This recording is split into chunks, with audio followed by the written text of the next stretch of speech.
Hey everyone, सो ये है Honda hornet 2.0 OBD2B model. मैं इसका ओनर हूँ और मैं आज आंसर करने वाला हूँ मैंने ये क्यों लिया ओवर अपाची RTR 164V, क्योंकि बहुत से लोगों का वही क्वेश्चन था। तो मैं बता रहा हूँ और मेरी पर्सपेक्टिव है, किसी को पसंद नहीं हो सकता है, किसी को पसंद हो सकता है। और मैं अपने पर्सपेक्टिव बता रहा हूँ यहाँ पे। सो जैसे पहले चीज़ है तो USD और ABS, dual channel ABS on both of this bikes, like कि अपाची देखो या ये वाला देखो, दोनों में ही है, तो उसका तो कंपैरिजन मैं करने वाला नहीं हूँ। बट एक चीज़ है कि प्राइस का गैप बहुत है, लाइक 170 वो है ऑन रोड, जो कि इसका पिछला वाला मॉडल 175 पड़ता था, अभी ये अबाउट 188 है। कुछ कुछ जगह पे 190 193 भी मिलेगा, बट उसके साथ एड ऑन्स भी है, जैसे मेरे को लगा 193 लगा, बट उसका एड ऑन्स है तो फाइन है। मोस्ट लोगों को ये 180 से 190 के अराउंड पड़ेगा, जो कि अगर आप हिसाब से देखोगे तो अराउंड 15,000 ज़्यादा है, क्योंकि वो भी 170 में आपको नहीं मिलेगा, 171 175 में एवरेज पकड़ के चल रहा हूँ। तो पहला चीज़ है यहाँ पे, तो ये जो है ना, ये 110 सेक्शन टायर है, जो कि मैं आपको यहाँ से नहीं, यहाँ से दिखाऊंगा तो पता चलेगा। ये जो वाइडनेस है ना, यही है 110 सेक्शन। ओके, तो अपाची में आज के ज़माने में भी 90/90 सेक्शन टायर आते हैं, जो कि गलत है। अभी दूसरा चीज़ ये है कि एलॉय व्हील, ये जो है ना, ये ब्लैक कलर में है और काफ़ी सेक्सी सा दिखता है। ओके, उसमें जो है ना, वो दूसरी कलर में, वो एक अलग रेड टोन में, ये है चेरी रेड कलर। उसपे ना एक वेरी ब्राइट वाइब्रेंट रेड आता है, क्योंकि यहाँ पे है, वहाँ पे है और सीट के ऊपर भी है। उसकी वजह से क्या होता है ना, पूरा लुक जो है ना वो वाला आ जाता है, जो मैं बिल्कुल पसंद नहीं करता। मतलब मोस्ट हेटेड थिंग है वो मेरे लिए। अगर ब्लैक वाला, जैसे पहले अपाचीज में आते थे ब्लैक वाले, बहुत सेक्सी थे, अभी एकदम गंदा दिखता है वो। तो एक 90/90 section tyre, red colour alloy wheels are not the best things on any bike I am buying. Okay, तो पहला वो है, और दूसरा है वही सेम, पीछे ही आ जाओ आप। अगर आप पीछे देखोगे ना, तो यहाँ पे आपको मिलेगा 140 सेक्शन टायर, जो कि आप अगर ये पर्सपेक्टिव से देखोगे ना, आपको मस्त दिखेगा। ये है 140 सेक्शन टायर, और इसमें भी ना अगर आप देखोगे तो वहाँ पे भी ऐसा, यहाँ पे रेड आता है और यहाँ पे 130/70 टायर आता है, जो कि काफ़ी पतली है। तो वो चीज़ है, और ये अपना पर्सपेक्टिव बता रहा हूँ। ओके, आपको लगेगा कि ये क्या बोल रहे हो भाई, मुझे ये सब सही लगता है, मुझे नहीं लगता। ये जो एग्जॉस्ट है ना, आप देखो यहाँ पे काफ़ी स्टैबी सा, सेक्सी सा दिखता है। मैं आपको अगर वाइड एंगल पे लेके जाऊँ तो आपको दिखेगा ही नहीं कि मतलब ऐसा एक एक फुला हुआ कुछ है। यहाँ पे सिर्फ एक सेक्सी सा, सुंदर सा एग्जॉस्ट पाइप है। वहाँ पे अपाचे में आज के ज़माने में भी एक बहुत ही गंदा सा, एक चौड़ा सा, लाइक बहुत घटिया दिखता है वो। मेरे नज़रों से देखोगे ना, एकदम घटिया दिखता है, एक लुक को खराब करने वाला एग्जॉस्ट है वो। पर हाँ, एग्जॉस्ट साउंड अच्छी करती है, वो बात तो है। और हाँ, और एक चीज़, इसमें ना सारे के सारे बाइक्स में, मतलब सारे के सारे हॉर्नेट में MRF का टायर मिल जाता है, पीछे आगे दोनों, रेडियल नहीं है। अपाचे में आपको रेडियल टायर मिलते हैं, जो कि शायद आई थिंक 180 में, सॉरी 164 में जो USD वाला वेरिएंट है उसमें आता है, जो कि अच्छी बात है। पर वो सीएट के बने हुए टायर्स हैं, तो वो मुझे अच्छे नहीं लगता है। तो वो अलग चीज़ है। हाँ, और एक चीज़, आपको अगर मैं एक चीज़ यहाँ पे दिखाऊँगा, ये मैं सारे इंट्रिकेट चीज़ें बता रहा हूँ। जैसे ये वाले जो मडगार्ड है, आपको मैं अगर पॉइंट करके दिखाऊँ, ये वाला, यहाँ पे बहुत ज़्यादा गैप है। अगर आप हर एक तरह से देखोगे, तो क्या है ना, आप अगर टायर अपग्रेड कर रहे हो, फॉर एग्जांपल अगर आप 140 से 150 या तो 160 टायर जा रहे हो, तो भी पॉसिबल है। मैं रिकमेंड तो नहीं करूँगा, बट पॉसिबल है, क्योंकि ये जगह पे गैप है। ये पल्सर के ना NS 400 में भी है। बट अगर आपको यही चीज़ अपाचे में देखोगे ना, ये एकदम ही करीब है टायर के, जिसकी वजह से क्या होता है ना, आप टायर अपग्रेड कर ही नहीं पाओगे, क्योंकि आपको ये हटाना पड़ेगा। ये हटाओगे तो यहाँ पे गंदगी होने वाली है। तो ये और एक चीज़ है जो मैं आपको बता रहा हूँ। जैसे मैं यहाँ पे दिखाऊँ, ये देखिए, ये फैटेड टायर जो है ना, ये आपको तभी अच्छे लगेंगे जब, मतलब एक खड्डे में आप गिर गए, तो तब आपको महसूस होगा कि ये फैटेड टायर कितने काम किया है। या तो आप लीन कर रहे हो, तो ये टायर में आप ज़्यादा लीन कर पाओगे देन स्लीकर टायर, क्योंकि उसमें वो कॉन्फिडेंस नहीं आता। नहीं कर पाओगे ऐसा नहीं है, बट वो कॉन्फिडेंस नहीं आता। खड्डे में गिर गए ना, तो ये टायर बहुत काम पे आने वाले। तब आपको लगेगा, wish I had bought the fetid tyre variant, जो कि ये होंडा हॉर्नेट की बात कर रहा हूँ मैं। जैसे मैं किसी खड्डे में कूदा दूँ ना, मुझे पता है कि भाई सामने USD है, वो बचा लेंगे, और पीछे मेरे फैटेड टायर्स हैं जो मुझे बचा लेंगे। उसके ऊपर मैं लीन भी करना चाहूँगा, मैं लीन करता नहीं उतना, आप देख सकते हैं। देखिए, मेरे पीछे कोई बैठती है तो उसकी वजह से नहीं हो सकता है।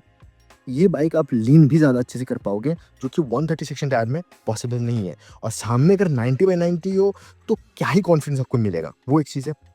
डुअल चैनल ABS की बात करो, ABS की जो कैलिब्रेशन है ना, वो होंडा की मच बेटर है देन अपाचीज।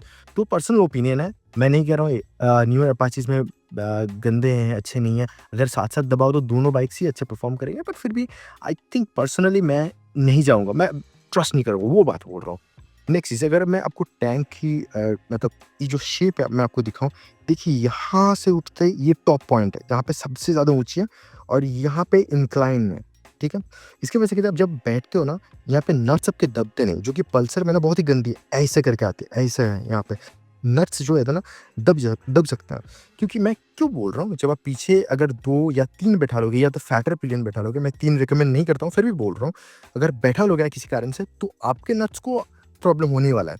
तो वो चीज़ ये बाइक में नहीं होने वाली, क्योंकि यहाँ पे ना ऐसा है, तो वो एक चीज़ है, जो कि अपाचे में भी गंदी है। अपाचे में भी ऐसा है, तब इतना ऊँचा नहीं जाता है, वो भाई फैट है और ऐसा है, मतलब चौड़ी है, लेट्स कॉल इट, तो वो है। तो उसके अंदर भी वही प्रॉब्लम है, मुझे वो भी अच्छे नहीं लगते इसलिए। जैसे एनएस 400 का टाकी मुझे बहुत अच्छी लगती है, बट वही जगह पे ना दिखने में खूबसूरत है, बट मुझे मालूम है कि वो, मतलब अगर अब मैं हैवी पिलियन बैठा लूँ, तो प्रॉब्लम देने वाली है, तो वो एक चीज़ है। मैं ये एक ओनरशिप हिसाब से बोल रहा हूँ, ओके?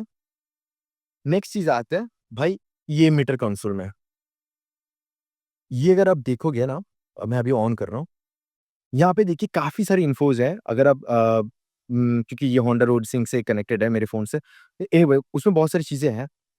अपाचीज़ में भी ऐसे ब्लूटूथ कनेक्शन है, बट क्या होता है ना, उसकी जो डिस्प्ले है ना, वो आज के ज़माने में भी नोकिया 1100 जैसा है। एकदम गंदा ब्लैक एंड व्हाइट और बहुत ही अगली है। जो मैं अपने एक बायस पर्सपेक्टिव से बता रहा हूँ कि मैं अगर इतना पैसा देने वाला हूँ, तो मैं क्यों खरीदूँ वो चीज़? तो वो और एक चीज़ है। मतलब ये आप बोलोगे कि भाई एसपी 125 में भी मिलता है, सीबीआर में भी मिलता है और आपको शायद बीच में एक्टिवा में भी मिलता है। हाँ, ठीक है भाई, मैं मान रहा हूँ कि वो चीपर बाइक से भी मिलता है। होंडा हॉर्नेट 125 पे भी मिलता है। बट क्या है ना, इसमें एटलीस्ट फंक्शंस अच्छे हैं, कलरफुल है, दिखने में अच्छी है और लगता है कि भाई हाँ, कुछ है। जैसे मैं आपको ये अगर दिखाऊँ, यहाँ पे देखिए सेटिंग्स का है, जैसे फ़ोन्स जैसा है कि नहीं? और अपाचे में आज के ज़माने में भी 1100 जैसा है, तो मैं क्यों खरीदूँ? मैं या तो थोड़ा ज़्यादा पैसे देके अच्छी वाली चीज़ लूँगा ना, प्लस होंडा की रिलायबिलिटी है, वो तो अलग बात है। बट मैं बोल रहा हूँ, नेक्स्ट है ये हैज़ार्ड वाला ऑप्शन। ये अगर आप देखोगे, ये वाला बटन अपाचीज़ में नहीं आता है। तो क्या होता है ना, ये हैज़ार्ड का ऑप्शन अपाचे में नहीं मिलता, ऊपर से आपको हैलोजन वाले लैंप मिलते हैं, ना कि एलईडी वाले। तो वो और एक गंदी चीज़ है। आज के ज़माने में इतना पैसा दे रहा हूँ, भाई हैलोजन क्यों मिलेगा? वो तो है ना, आपको एलईडीज़ देना चाहिए। तो वो और एक चीज़ है जो कि मुझे पसंद नहीं आया अपाची में। तो ये मैं अपनी पर्सपेक्टिव बता रहा हूँ, मैं नहीं कह रहा हूँ कि ये सारी चीज़ें आपको खराब लगेगी। आपको शायद अच्छी भी लग सकती है, अपाचीज़ में जो है वो सही है, आपको प्राइस हिसाब से वैल्यू फॉर मनी मिल रहा है, तो ठीक है भाई, मैं गलत नहीं बोल रहा हूँ, बाइक अच्छी है।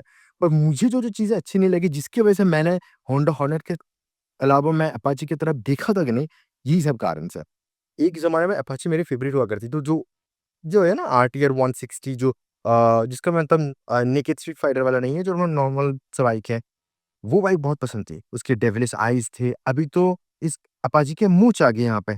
अपाची के डीआरएल के मूंछ है। क्या है भाई? मतलब इतना गंदा क्यों बना दी? ये टाइप के आइज़ भी अपाची में आते थे एक ज़माने में। कुछ 1-2 साल, 3-4 साल पहले।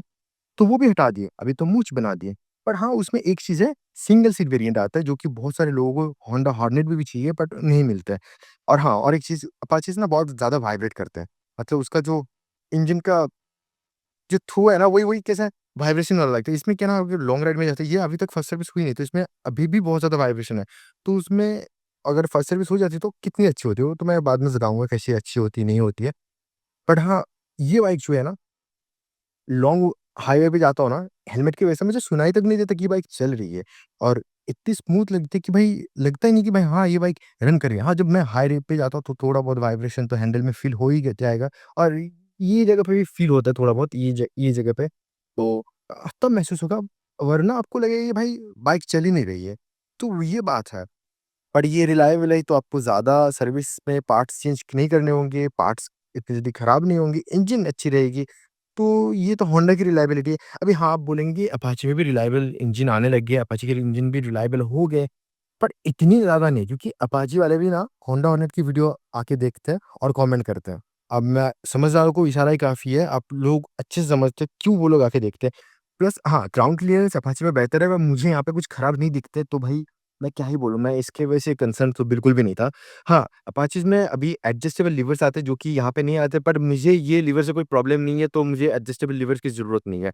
तो ये एक चीज़ है जो कि अपाचे में है तो अच्छी, बट मुझे ज़रूरत नहीं है। तो अगर आपको लुक्स पसंद है तो मैं क्या ही कहूँ, तो हॉर्नेट सबसे बेहतर है। अगर आपको लुक्स अपाचीज़ के पसंद है, तो अपाची सबसे बेहतर है। तो उसके वजह से ना बोलूँगा कि भाई ये जो मैं भी बोल रहा हूँ, मैं भी जो चीज़ें बोल रहा हूँ बाइक के ऊपर, जो भी फीचर्स के ऊपर, वो सारी चीज़ें मैटर नहीं करती। अगर आपको लुक पसंद है अपाची का, तो अपाची के साथ जाओ भाई, सीधी-सी बात है। मेरे लिए हॉर्नेट का लुक पहले से ही अच्छा लगता था और सबसे बड़ी बात हॉर्नेट का जो पीछे का लुक्स था ना, वो ना बर्फ भी दिखा ये चीज़ ना सबसे सेक्सी दिखता है, ये वाला लुक। ये आप बीट ही नहीं कर पाओगे। हॉर्नेट का ये वाला लुक आज नहीं 160 आर के ज़माने से चले आ रहा है। I love it, I love it. ना हॉर्नेट में और भी कुछ चीज़ें हैं जो मैं दिखाना चाहता हूँ, बहुत इम्पोर्टेंट है मेरे लिए। एक तो टाइप सी चार्जिंग यहाँ पे है, एक टाइप सी चार्जिंग पोर्ट, मैं अभी दिखाने नहीं वाला हूँ। यहाँ पे टाइप सी चार्जिंग पोर्ट है, वो है एक चीज़। दूसरा है एचएसटीसी, मतलब मैं आपको यहाँ पे दिखाऊँगा, होंडा सिलेक्टेबल टॉर्क कंट्रोल, तो वो एक चीज़ है, जो कि ट्रैक्शन कंट्रोल ही बोल सकते हो, बट लाइटर वेरिएंट है। जो भी है, ये बहुत इम्पोर्टेंट है कभी-कभार। और दूसरी है असिस्टेंट स्लीपर क्लच। आज के ज़माने में अपाचे में नहीं मिलते, जो कि एक मतलब बहुत ही बुरी चीज़ है भाई। इतना पैसा दे के असिस्टेंट स्लीपर क्लच आज के ज़माने में भी नहीं मिलता है अपाचे में, तो क्या ही मिल रहा है? तो मुझे और एक चीज़ गंदी लगती है। मैं नहीं कह रहा हूँ अपाचे खराब होती है, again I am repeating, but क्या है ना, ये सारी चीज़ें मेरे लिए मैटर करते हैं। और एक चीज़, हाँ, ये बिगर सीसी इंजन है, तो डेफिनिटली एक बेहतर चीज़ है, बट मैं नहीं कहूँगा उसके बारे में ज़्यादा कुछ, क्योंकि पावर टॉर्क आउटपुट करीबन सेम ही है। और एक चीज़, ये ग्रैब हैंडल देख रहे हो ना, हेलमेट लटक रही है, वो ग्रैब हैंडल जो अपाचीज़ में आते हैं, वो कुछ अलग ही दिखता है और वो नॉन फंक्शनल है मेरे लिए। क्योंकि उसमें ना आप कुछ टाँग नहीं सकते हो, सब्ज़ी का बैग नहीं डाल सकते हो, और मैं फैमिली मैन हूँ भाई, सब्ज़ी का बैग डालना पड़ता है, तो मेरे लिए ये वाला जो डेविल्स जो है ना, ये मुझे बहुत पसंद आता है और मुझे यही चाहिए। ये पल्सर में भी अच्छे वाले हैं, पल्सर में भी मुझे अच्छे लगते हैं और यहाँ पे चाहिए, तो यहाँ पे है। और हाँ, 4 valve is definitely better on the Apache, जो कि यहाँ पे नहीं मिलता, बट पावर टॉर्क आउटपुट तो सेम ही है ना। भाई उसमें लिक्विड कूलिंग है, इसलिए उसमें जो पावर टॉर्क आउटपुट है 160 के हिसाब से वो काफ़ी ज़्यादा अच्छा है, और ये 180 के हिसाब से बहुत ही कम है, क्योंकि इसमें लिक्विड कूलिंग नहीं है। फिर भी 1 हॉर्स पावर बेटर है यहाँ पे, 1 न्यूटन मीटर टॉर्क ज़्यादा है, तो फिर भी ये आगे। और 0 टू 60 अगर देखने जाओगे ना, तो Honda hornet is still a segment king, वो आप हटा ही नहीं सकते। और मेरे रास्ते पे ना भाई, मैं 80 मैक्स टू मैक्स जा सकता हूँ, तो मुझे मालूम है कि भाई मैं अगर 80 जा पा रहा हूँ, तो I don't think I need anything more than this, okay? तो ये और एक चीज़ है। तो भाई अगर इनिशियल पिकअप अच्छी है, लुक्स अच्छी है, फीचर्स सारे सही है, सिर्फ़ थोड़ा-सा प्राइस ज़्यादा है, तो क्यों ना दूँ और क्यों ना लूँ ये वाली चीज़ over the Apache RTR 164V। So देखो, अगर आप 190 प्राइस देख रहे हो, तो शायद आपको लगेगा कि वो उतना वर्थ द मनी नहीं, क्योंकि लिक्विड कूलिंग नहीं है, 6th गियर नहीं है। मुझे भी चाहिए भाई, पर वो नहीं देते वो लोग, क्या कर सकते हैं? वो शायद अगर देंगे ना, तो और ज़्यादा 10,000 एक्सपेंसिव बना देंगे बाइक को, क्योंकि होंडा है ही ऐसे।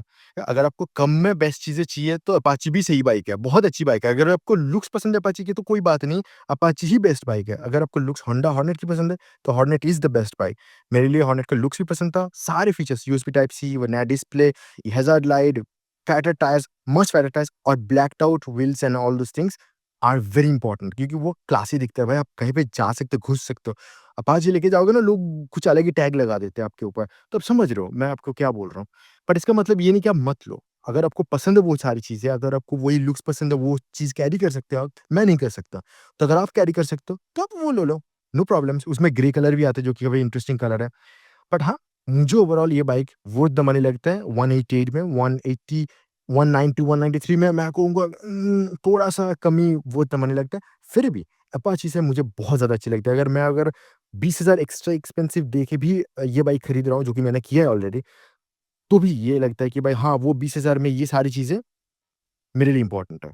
अगर आपके लिए भी है, तो हॉर्नेट ले लो, अगर नहीं है, तो आपकी मर्ज़ी, आप अपाचे ले लो। मैं अपना पर्सपेक्टिव बता रहा हूँ कि मुझे क्यों पसंद आया और मुझे ये बाइक क्यों सेक्सी लगती है।